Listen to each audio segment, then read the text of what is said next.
Finally प्रेक्षकांनो, बाई तुझा आशीर्वाद मालिकेचा आजचा 28 मेचा भाग आलेला आहे.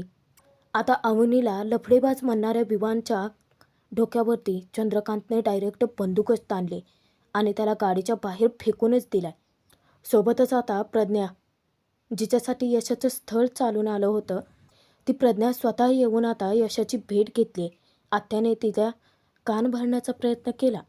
धांगटांबद्दल वाईट साईड खूप काही सांगितलं, पण प्रज्ञाने विश्वास ठेवला नाही. यशासोबत बोलणं होतं आणि प्रज्ञाला यशासोबतच लग्न करायचंय. तिने हट्टच धरलाय. त्यात यशाशी लग्न करण्यासाठी ती इतकी उत्सुक आहे. आता चंद्रकांतला राजाच्या गाडीचा नंबर मिळाला आहे आणि त्याने आता राजाच्या मागावरती गुंड पाठवलेत. राजा अवनीचं खूप छान असं गोड बोलणं होतं आणि राजाचे विचार, राजाचे संस्कार पाहून अवनी त्याच्या प्रेमातच पडली. पण आता चंद्रकांतचे गुंड त्यांच्यापर्यंत पोहोचलेत आणि त्यांनी आता कोयता राजावरती भिकारलेला असतो, पण देवीच्या कृपेने तो वाचतो. पण आता राजा आणि अवनी त्यांच्या तावडीत सापडतील का? आणि प्रज्ञासोबत लग्न करायला यशाचा होकार असेल का? बघूयात. त्यासाठी भाग शेवटपर्यंत जरूर बघा. अवनीला शोधायला चंद्रकांत, महेश, विवान तिघेही बाहेर पडलेले असतात. आता महेशने गाडी चालवता चालवता त्याच्या गुंडांना फोन केलेला असतो आणि ताकीद दिलेली असते की आता माझी बहीण शहराच्या बाहेर जाता कामा नये. तुम्ही प्रत्येक कोणाकोणात छापून काढा. धामणगाव असू देत, गावाच्या बाहेर जाणारा प्रत्येक रस्ता तुम्ही पिंजून काढा, चेक करा. सगळ्या टोल नाक्यांवरती आपली माणसं पाठवा. माझी जर बहीण शहराच्या बाहेर गेली तर मग मी तुमचं काय करेन ना सांगता येणार नाही. तेव्हा चंद्रकांत त्याच्या हातून फोन काढून घेतो आणि त्यांना धमकावतो की हे बघा, जेव्हा तुम्ही माझ्या पोरीपर्यंत पोहोचाल ना, आधी माझ्या पोरीला ताब्यात घ्या आणि त्या ड्रायव्हरला डायरेक्ट कापून टाका. ते गुन्हा विना काय ना ते आपण नंतर बघूयात. तेव्हा चंद्रकांतची भाषा ऐकून मात्र विवानची जाम ठरकत्या. बापरे, ही तर सगळी कापाकापीचीच भाषा करतायत. आता तो स्वतःच्या मनाची समजूत घालतो की पण माझं काय, मी तर जावई आहे ना त्यांच्या घरचा, मी कशाला घाबरू. त्यानंतर चंद्रकांत महेशला विचारतो की तुझ्या फोनमध्ये काय ते ॲप का काय तर आहे ना CCTV बघायचा, तो काढून दे. महेश वैतागतो की बाबा काय फायदा आहे त्याचा, पण अहो त्यांनी तर CCTVचे वायरच कट केलेत ना. त्यावर आता चंद्रकांत म्हणतो की बाबा आधीच काहीतरी असेल तर दिसेल ना. महेश पटकन ॲप ओपन करून देतो आणि CCTV बघत असताना त्यामध्ये आता विमान मध्ये मध्ये ठोकतच असतो. अशी कशी काय पळून गेली? घरात कुणाचं लक्ष नसताना? चंद्रकांत देशपांडेंची मुलगी आहे ना ती. तेव्हा चंद्रकांत हात वर करतो आणि विवानची पार बोलती बंद होत्या. चंद्रकांतला त्या CCTVमध्ये दिसतं की अवनीने राजाला बॅग दिली होती बघा, तो प्रसंग त्यांचं बोलणं झालं होतं आणि ते पाहता क्षणी त्यांच्या पायाखालची जमीनच हादरते. त्यात विमान आता मुद्दामच दिवसायला लागतो की ही तिने बॅग दिली, म्हणजे या दोघांचा आधीच प्लॅन ठरला होता. तर म्हणजे तुमची मुलगी त्या एका ड्रायव्हरसोबत पळून गेली, चंद्रकांत देशपांडेंची मुलगी. आता तो इतके टोमणे मारत असतो, इतका वाईट साईड बोलत असतो. आता विवान उगाचच फालतूचे तर्कवितर्क लावायला लागतो. तो अचानकच आठवतो की राजा आणि त्याच्या गाडीची धडक झाली होती तेव्हा अवनीने राजाचीच बाजू घेतली होती, उलट विवानला त्याची माफी मागायला लावली होती. त्यानंतर मॉलमध्ये साडीची डिझाईन फायनल करायला गेल्यानंतर राजा तिला सरबतच काय देत होता, तिला पाणीच काय आणून देत होता. त्यानंतर आता विजासाठी फोटो लागणार असतो, अवनीकडे फोटो नाही आहे असं सांगितलं होतं तिने. मग ती 5 मिनिटावरती फोटो स्टुडिओ आहे असं राजाने सांगताच एकटीच त्याच्यासोबत गेली. विवान येतोच सांगितलं तरीसुद्धा एकटीच गेली. आणि मग आता विवान विचार करतो की yes yes yes yes yes, म्हणजे हे सगळं त्यांचं आधीपासूनच सुरू होतं. तर म्हणजे हे सगळं त्यांचं प्लॅनिंगचा एक भाग होता. अंकल अहो, मी बाहेर असून मला कळतंय आणि तुम्ही घरातले असून तुम्हाला काहीच माहिती नाही. आता विवान जेव्हा अवनीला लफडेबाज मुलगी म्हणून हिणवतो ना, तेव्हा मात्र चंद्रकांतच्या तळपायाच्या मस्तकात जाते आणि तो त्याला खरं रूप दाखवतो. अचानकच चंद्रकांत बंदूक काढून डायरेक्ट विवानच्या डोक्यालाच लावतो आणि त्याला धमकावतो की हे बघ, उद्याच्याला ना गपचूप लग्नाच्या वेळेला उभा राहा बोल्यावरती, चल निघ उतर इथून. आणि रस्त्याच्या मध्येच त्याला उतरवून जात टाकतात. आणि त्यानंतर विवानला तो गाडीच्या खाली उतरल्यानंतरही धमकावतो, आत्ता जे हे काय इथे घडलं ते कुणाला सांगायचं नाही. आणि एक गोष्ट, उद्या छान नटून थटून बोल्यावर उभा राहायचं, कळलं ना? तोपर्यंत अवनीला शोधून काढतो मी. अवनीला मी लग्नासाठी उभा करतो. आणि तो महेशसोबत निघून जातो. आता विवान त्याच्या मित्राला फोन करतो. तेव्हा त्याला सांगतो की एक लोकेशन पाठवलं आहे, तिथे तू ये. आता तो मित्र विचारतो तेव्हा विवान चिडचिड करतो की अरे नाही, काय आहे, माझ्या लग्नाची बॅचलर पार्टी ठेवली आहे, नाचायला बोलवतोय, हे गपचूप. आता प्रेक्षकांनो, हे जसंच्या तसं जे घडतं आहे ते आपण आपल्या आम्ही मराठी वन चॅनलवरती टाकलं होतं. तोपर्यंत इकडे यशोधन ज्या मुलीला बघायला गेला होता ना, त्या मुलीला आता तो तेव्हाच आवडला असेल बहुतेक, कारण ती मुलगी आता धांगटांच्या घरी आली. धांगटांचं घर शोधत शोधत ती त्याच्या घरापर्यंत येते. पण नेमकी तिची गाठभेट होते ती म्हणजे सुलू आत्यासोबत. आत्याकडे ती चौकशी करते की यशोधन धांगट यांचं घर कुठे. तेव्हा आत्या चौकशी करते की पण धांगटांच्या घरी, आणि पोरगी ती विचारते की तू कोण आहेस. तेव्हा ती सांगते की ते मला बघायला आले होते. आणि तुम्ही? तेव्हा आत्या ओळख करून देते की अगं मी त्यांची आत्ती आहे. ती विचारते की पण तुम्ही लग्न जमवते वेळी तर नव्हतात ना. त्यावर आत्या सांगते की अगं ते मी त्यावेळेला बाहेरगावी गेले होते ना, पण तू ये ना. आत्या तिला गोड बोलून आपल्या घरात बोलावून घेते, तिला निवांत बसवते. इकडे अवनी गाढ झोपी गेलेली असते. राजा तिच्याकडे पाहत असतो. मनातच तो विचार करतो की जेव्हा पहिल्यांदा तुम्हाला पाहिलं होतं ना, तेव्हा स्वप्नातही कधी असा विचार केला नव्हता की मी तुम्हाला कधीतरी असं एकटक बघत गाडी चालवेन. तेव्हा अवनीला इतकी गाढ झोप लागलेली असते. त्यातच ती गाडीमध्ये एकलती पडणार. तोपर्यंत राजा तिच्या मानेला हळूच हात लावतो. म्हणजे खरं तर ते अवनीला झोपलेला असतानाच आधार दिलेला असतो, अवनी पडू नये म्हणून. मनातच तो विचार करतो की तुम्ही झोपा बिंदास्त, तुम्ही ना अजिबात टेन्शन घेऊ नका. हा राजा तुम्हाला पुण्यापर्यंत पोहोचवणार, आणि गरज पडलीच तर तुमच्या स्वप्नांच्या आड कधीच कुणाला येऊ देणार नाही. इकडे तोपर्यंत सुलू आत्या आता त्या मुलीला पाणी आणून देते प्यायला. आत्या त्या मुलीकडून माहिती काढून घेते की तुझं नाव काय. ती सांगते की प्रज्ञा आहिरे. आणि तुझ्या बापाचं? ती सांगते की सतीश आहिरे. तेव्हा आत्या म्हणते, गोडगोड बोलून नंबर काढून घेते तिच्या बापाचा, की एक काम कर, तू तुझ्या बापाचा नंबरच दे मला. काय आहे, या भामट्यानं तर मला काहीच सांगितलं नाही. आणि आत्या घरात जाऊन आता तिचा फोन आणून देते प्रज्ञाकडे. प्रज्ञा तिच्या वडिलांचा नंबर त्यामध्ये सेव्ह करून देते. मुद्दामच आत्या माहिती काढून घेते की आमचा यशोधन तुला आवडला की नाही. तेव्हा तिला अजून होकारच देते. आत्या विचारते की पुढे काही झालं की नाही. प्रज्ञा सांगते की नाही, माझ्या पप्पाने विचारलं होतं की वेगळं राहशील का म्हणून. तेव्हा आत्याला सगळं आठवतं की तिनेच दत्ता काकाला फोन करून लग्न मोडण्यासाठी सांगितलं होतं. बहुतेक दत्त्यानेच हे कांड केलं असावं वाटतं.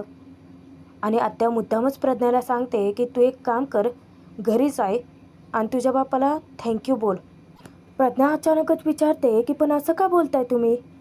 तेव्हा आता आत्या आपल्या खऱ्या लायकीवरती उतरते.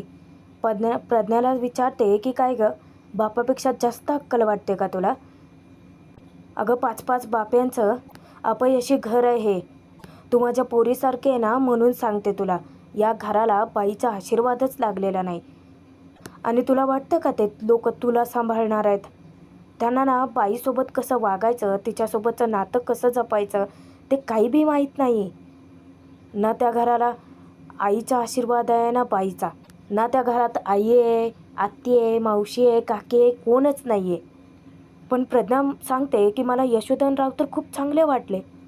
आता त्या यशाबद्दल इतकं वाईट साईड बोलत असते की ते प्रज्ञाला अजिबात आवडत नाही.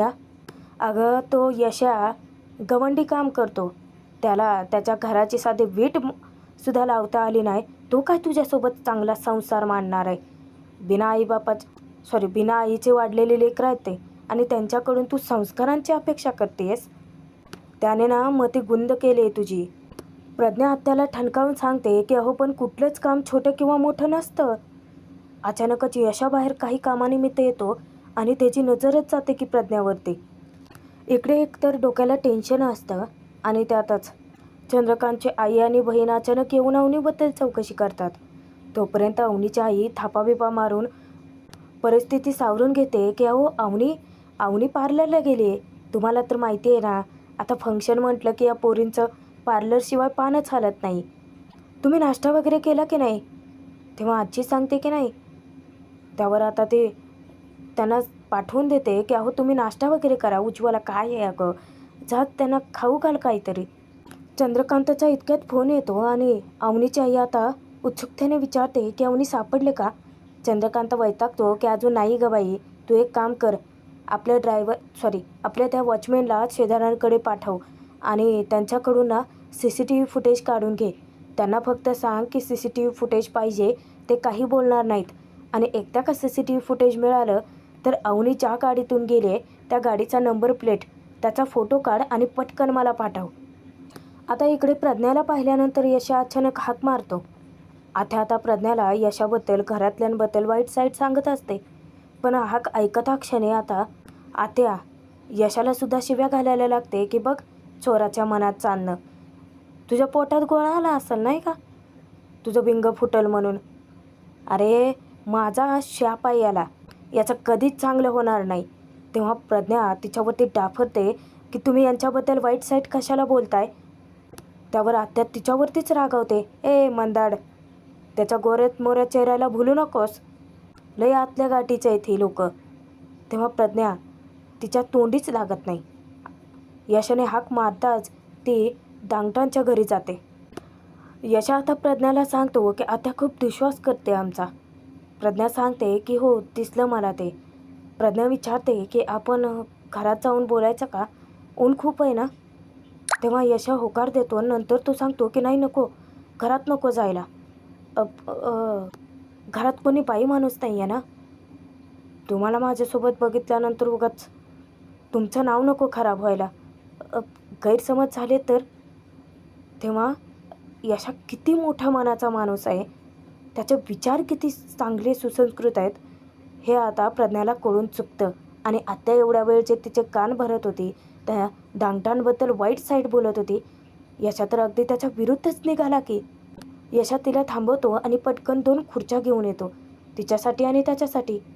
त्यानंतर तिला बसायला सांगून पटकन घरात जातो आणि तिच्यासाठी स्पेशली पाणी घेऊन येतो. ती थोडंसं पाणी पिते. जवळच आता तिची पर्स ठेवण्यासाठी तो एक ड्रम ठेवतो आणि आता तो बोलायला सुरुवात करतो प्रज्ञाला की तुमच्या वडिलांसोबत माझं बोलणं झालं. तेव्हा प्रज्ञा स्वतःहून पुढाकार घेते यशासोबत लग्नासाठी. आता बघा ती सांगते की हो पप्पांशी झालं माझं बोलणं या विषयात, तुम्हाला तुमच्या भावंडांना सोडून राहायचं नाही आहे ना. त्यावर तो सांगतो की नाही, पण तुमचं लग्न झालं असेल ना इव्हाना, तुम्हाला कोण नाही म्हणणार. यशाने विचारताच प्रज्ञा सांगते की खूप स्थळं बघून आली म्हणजे चालून आली माझ्यासाठी, पण त्यातल्या कुणीच माझ्यासाठी वडे नाही ना तळले. मला ना तुमच्यासारखा असा समजून घेणारा नवरा हवा आहे. आपण परत एकदा विचार करूयात ना आपल्या नात्याचा. आता यशाला समोरूनच ग्रीन सिग्नल मिळतो. आता तोपर्यंत प्रज्ञाच्या वडिलांना फोन करून आत्या आगच लावून ठेवते की ती चौकशी करते की तुम्ही प्रज्ञाचे वडील आहात का. तेव्हा ते सांगतात की हो, पण तुम्ही कोण बोलताय. तेव्हा आत्या ओळख करून देते की मी यशाची आत्या. आता ते विचारतात की कोण यशा. त्यावर आत्या ते सांगते की तुम्ही ते काय नाही का, ते अख्खी फॅमिली घेऊन ते गबाळ पडकं घर बघायला आले होते, त्या पोराची आत्या आहे मी, यशाची. त्यावर ते सांगतात की पण तो विषय आमच्यासाठी केव्हाच संपला आहे. त्यावर आत्या तिथे काडी टाकते की अहो पण तुमच्या पोरीसाठी हा विषय संपलेला नाही आहे ना, की तुमची पोरगी त्या यशाला भेटायला आली आहे ते. त्यावर त्यांना विश्वासच बसत नाही. ते म्हणतात की हे शक्यच नाही आहे. आत्या सांगते की अहो पण तुम्हाला त्या दांगटांची पोरं, त्या धोंड्याची पोरं माहीत नाही आहेत कशी आहेत ती. नुसतं गोड गोड बोलून तुमच्या पोरीला पाडतील भुरळ आणि कधी पळवून बिळवून नेलं ना तर पत्ता बी लागू द्यायची नाही आहेत. आता तरीसुद्धा प्रज्ञाच्या वडिलांना खरं वाटत नसतं, म्हणून आत्या मुद्दामच म्हणते की थांबा थांबा थांबा, मी तुम्हाला व्हिडिओ कॉल करून दाखवू का, ते दोघे गुलुगुलू कसे बोलत बसलायत ते. तेव्हा ते संतापून फोनच कट करून टाकतात. आता आत्या आसुरी आनंद साजरा करते की म्हणजे माझं बोट वर्मावरती बसलंच म्हणायचं.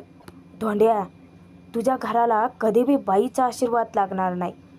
पण आत्या, अगं बाई तू स्वप्नच बघ, कारण लवकरच अवनी दांगटांची सून बनून त्यांच्या घरात पाऊल ठेवणार आहे. आणि त्यावेळेला ना आत्या 100% कोमातच जाईल. सुलक्षणा आहे मी, सुलक्षणा. आता बघतेच मी बी सगळं काही, त्या धोंड्याच्या घरात कुठली पोरगी पाय ठेवते ते. तोपर्यंत चंद्रकांतच्या सांगण्यावरूनच आता वॉचमॅनला बोलावून घेऊन अवनीच्या आईने त्याला सगळं काही सविस्तर सांगितलेलं असतं की शेजारण पाजारांकडून रात्रीपासूनचा CCTV फुटेज घेऊन ये. आणि तो सुद्धा आता आजूबाजूच्या बंगल्यांमध्ये जातो आणि त्यांच्याकडून ते फुटेज घेण्यासाठी त्यांना कन्व्हिन्स करतो. तोपर्यंत यशा इकडे प्रज्ञाला शांतपणे समजावतो की आपण परत एकदा जरी आपल्या नात्याचा विचार केला ना तरी आपल्या हाती काहीच लागणार नाही आहे. कारण मी हे घर सोडून कधी जाऊच शकत नाही. मी माझ्या भावंडांना कधीच सोडून नाही जाऊ शकत आहो. लेकरांसारखं लहानाचं मोठं केलं आहे मी त्यांना. आईची माया दिली आहे आणि आई कधीच आपल्या लेकरांना वाऱ्यावर सोडून जात नाही ना हो. तेव्हा प्रज्ञा ही यशाला सांगते की मला सगळं समजतंय हो, पण माझे पप्पा ऐकत नाही आहेत ना. यशा तरीही त्यांची बाजू घेतो. प्रज्ञाला समजावतो की अहो बरोबर आहे त्यांचं, बापाचं काळीज आहे. शेवटी मुलीच्या भल्याचाच विचार करणार ना ते. आता प्रज्ञा विचारते की अहो पण माझ्या मनाचं काय. तेव्हा यशा सांगतो की अहो सगळेजण आपापल्या मनाने वागायला लागले तर कुठलंच घर टिकणार नाही हो. तुम्ही तुमच्या वडिलांचं ऐका. तेव्हा प्रज्ञा विचारते की का हो, तुम्हाला आवडत नाही का मी. तेव्हा यशा सांगतो की नाही हो, तुम्ही तर खूप छान आहात, पण तुम्ही जर का तुमच्या घरातल्यांच्या डोळ्यात पाणी आणून जर इथे येणार असाल माझ्या घरी तर मग मला ते नको आहे. त्यांचं बोलणं चालू असताना नमीचं लक्ष जातं आणि नमी इतकी चवताळून उठते, यशा कुठल्या पोरीसोबत बोलतोय. जाते आणि त्याच्यासोबत वादच घालायला लागते की यशा कुठल्या पोरीसोबत कुलूकुलू करतोयस रे. तेव्हा प्रज्ञा विचारते की या कोण. नमी अचानकच बॉम्ब फोडते की बायको आहे त्याची. प्रज्ञा धक्क्याने विचारते की हां, तुमचं लग्न झालं आणि तुम्ही सांगितलं पण नाही. त्यावर यशा समजावतो की अहो काय नाही हो, नमे तू गप ना. प्रज्ञाला तो सांगतो की आत्याची मुलगी आहे माझ्या, ते आत्याची मुलगी मामाचं मुलगा असं बायको म्हणून चिडवतात ना, तसंच करते ती. इतक्यात आत्या कपडे वाळत घालण्यासाठी येते. तिचं लक्ष जाता जाता ती नमीवरती इतके खार खाते ना. नमे काय करते तू तिकडे, गपचूप इकडे ये. तेव्हा नमी त्या पोरीलाच दमदाटी करते की अशा ह्या बाई हिला सांगून टाकतो की तुमचं लग्न होणारच नाही ते. आता मोठ्याने हाका मारत असते. यशा सांगतो की नमे जाय ना बाई, ती आत्या जीव घेईल तुझा. त्यावर नमीला आता चेष्टाच सुचते. नाही ना, ते नाही घेऊ शकत जीव माझा जीव तर तुझ्यात आहे ना. शेवटी आता यशा हात जोडून तिला विनंती करतो की नमी जाय ना बाई, पाया पडतो ना तुझ्या मी. तेव्हा नमी जाण्यापूर्वी त्या पोरीला दमदाटी करते. नंतर बी बघून घेई ना तुला. जाते आणि आत्याला विचारते की काय ग, कोण आहे ग ती. नाही म्हणजे तुझ्यासोबत भेट झाली तिची असं कळलं. तेव्हा आत्या सांगते की दम धर थोडा वेळ, तिचा बाप आला ना की मग तुलाच काय समद्या गल्लीला बी कळेल कोण आहे ती. प्रज्ञा विचारते यशाला की कोण होती ती नक्की आणि तुमच्याशी असं का बोलत होती. यशा हसून सांगतो की येडीच आहे ती. अचानक काहीतरी करपल्याचा वास येतो. यशा धावत घरात सुटतो की भाजी जळली. तेव्हा यशा पटकन जाऊन गॅस बंद करतो. आता प्रज्ञा त्याची माफी मागते की सॉरी, माझ्यामुळे तुमची उगाच भाजी जळली. तेव्हा यशा अचानकच बोलतो की नाही हो, त्यात तुमची काहीच चूक नाही आहे. काय आहे तुमच्यासोबत बोलण्यामध्ये इतका गुंततो ना मी की मला भानच नाही राहिलं भाजी जळली त्याचं. त्यावर इतकी गोड लाजते ना ती, इच्छा म्हणून मानच खाली घालते. आता यशाला बी सुधरत नाही पुढे काय बोलावं. तोपर्यंत आता अवनीच्या आईने सांगितलेलं काम व्यवस्थित पार पाडलेलं असतं. चंद्रकांतला CCTV फुटेज पाठवलेलं असतं आणि त्यामध्ये राजा अवनीला ज्या गाडीतून घेऊन गेला ना त्या गाडीचे नंबर प्लेट्स त्याचाही फोटो पाठवलेला असतो. चंद्रकांत आता इतका खुश होतो आणि म्हणतो की ड्रायव्हर आता तर तू गेलासच, आणि त्याला इतका आनंद होतो. इकडे राजाने अवनीला मानेला आधार दिलेला असतो हाताने. अवनी जेव्हा झोपेतून जागी होते, झटका लागल्यासारखी बाजूला सरकत्या. दोघे थोडा वेळ ऑकवर्डच होतात, काय बोलावं कळत नाही. राजा सांगतो की सॉरी, तुमच्या मानेला झटका लागत होता ना म्हणून हात लावला, बाकी काय नाही. तेव्हा अवनी त्याचं आभारच मानते आणि गालातच हसते. राजा विचारतो की काय झालं. त्यावर अवनी सांगते की मला नवलच वाटतंय. राजा विचारतो की कसलं. अवनी सांगते की हेच माझ्यासारखी मुलगी लग्नाच्या आदल्या रात्री पळून आले त्याचं. आणि ती राजाचे पुन्हा आभार मानते की थँक्स, हे सगळं खरं तर तुझ्यामुळे शक्य झालंय. अवनी राजाला अचानकच विचारते की पण मी एक विचारू, तू मला एवढी मदत का करतोयस रे. तेव्हा राजा मनात दडून ठेवलेलं सगळं काही अवनीला सांगतो की आमच्या घरी आम्ही बाई माणसाचा खूपच रिस्पेक्ट करतो ना. तुम्हाला सांगू का मॅडम, आम्ही लहान असतानाच आमची आई गेली. त्यानंतर आमच्या घरात बाई माणूस असं कुणी नाहीच आहे. आम्ही भावंडं सगळे लहानाचे मोठे झालो. आमच्या घरात ना खरंच बाई माणसाचा खूपच रिस्पेक्ट केला जातो. कारण बाई माणूस घरात नसल्यानंतर काय होतं हे आम्हाला चांगलंच माहिती आहे. नाही म्हणजे आता त्याच दिवशी बघा ना, मी फक्त माझ्या भावंडांना सांगितलं की तुम्हाला मदत हवी आहे, तर बघा लगेच कशी मदतीला धावून आले की नाही. आणि आम्ही जर बाई माणसाचा रिस्पेक्ट केला, त्यांची मदत केली, तरच आम्हाला बाईचा आशीर्वाद मिळेल ना. अवनी एकटक राजाकडे अशी पाहतच राहते. राजा विचारतो की मला वाटतं की सगळं तुमचं बाउन्सरच जातं आहे की काय. नाही म्हणजे तुमचं ते विमानवालं बाउन्सर नाही आहे, ते क्रिकेटमधलं बाउन्सर. म्हणजे असं डोक्यावरूनच जातं आहे की काय असं वाटतंय. त्यावर अवनीसुद्धा इतकी मनमोकळेपणाने हसायला लागते. पण अवनी अचानकच म्हणते की तू का मला मदत करतोय ते कळलं आहे मला. आणि राजा आता सुन्नच पडतो की. प्रेक्षकांनो, आता भाग संपत असला तरीही पुढे मोठा ट्विस्ट आला आहे बरं का. कारण जे नाना असतात त्यांच्या ओळखीनेच अवनीच्या घरी ड्रायव्हरमधून म्हणूनच राजा गेला होता. ते घरी येतात आणि अचानकच बॉम्ब फोडतात की देशमानेची पोरगी घेऊन तुमचा राजा पळाला आहे. पण पाण्या आणि धन्याला इतका आनंद होतो ना.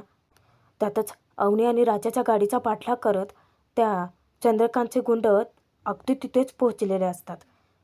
आणि राजा मोठ्या मोठ्याने ओरडायला लागतो की देवी आई वाचव ग. प्रेक्षकांनो, पुढचे भाग खूपच मजेदार असणार आहेत, इंटरेस्टिंग, खतरनाक. त्यामुळे आत्ताच आवर्जून सबस्क्राईब करून ठेवा.